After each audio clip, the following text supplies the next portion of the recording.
તાલુકા પંચાયતની સામાન્ય સભા મંગળવારે તાલુકા પંચાયત પ્રમુખની ચેમ્બરમાં મળી હતી।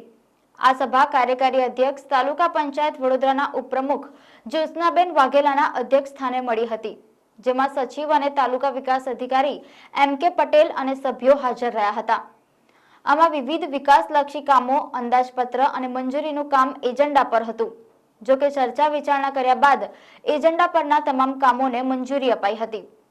તાલુકા પંચાયતના તમામ સભ્યોને સ્થળ નજીક પડે તે મુજબની કલેક્ટર હસ્તકની જગ્યા મળે તેવી કલેક્ટરને રજૂઆત કરવાના છે, જ્યારે તાલુકા પંચાયત પોતાના ફંડથી તાલુકા પંચાયતની ઇમારત બાંધશે। તાલુકા પંચાયતની સભામાં બાજવા ગામમાં વિકાસના કામો અટકેલા હોવાની ફરિયાદ પણ ટીડીઓને કરવામાં આવી હતી। 27 ફેબ્રુઆરીના રોજ વડોદરા તાલુકા પંચાયતની સામાન્ય સભાનું આયોજન રાખેલું હતું। સમય 1 વાગ્યાનો હતો। 15-20 મિનિટ સભ્યો કોઈ લેટ આવ્યા, એના અનુસંધાને લેટ 1:20-25 સભા શરૂ થઈ હતી।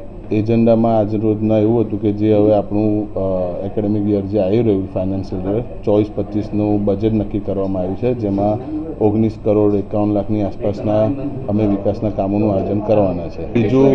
બીજું અમે આજના એજન્ડામાં એવું લીધું છે કે અમારી વડોદરા તાલુકા પંચાયતનું પોતાનું કોઈ જગ્યા કે બિલ્ડિંગ નથી, તો અમે કલેક્ટર સાહેબને રજૂઆત કરવાના છે કે અમને દરેક સદસ્યને નજીક પડે એ રીતે કોઈ વડોદરાના સેન્ટરમાં, ધારો કે વેક્સિન ગ્રાઉન્ડ છે, કલેક્ટર કચેરીની બાજુમાં ઘણી જગ્યા સરકારશ્રી કલેક્ટર હસ્તકની પડેલ છે, તો અમને એમાંથી એક નાની જગ્યા 10-20 હજાર સ્ક્વેર ફૂટ આપે અને અમે પંચાયત અમારા ભંડોળમાંથી બનાવવા તૈયાર છે। ખાલી અમને જગ્યાની જરૂરિયાત છે, તો અમે કલેક્ટર સાહેબને માગણી કરવાના છે। સચિવ આવેલા જ હતા ઓફિસમાં, પણ શું અમુક સદસ્યોને નથી હાજરી થઈ, એટલે એમને 20 મિનિટ મોડું થયું આવવા માટે।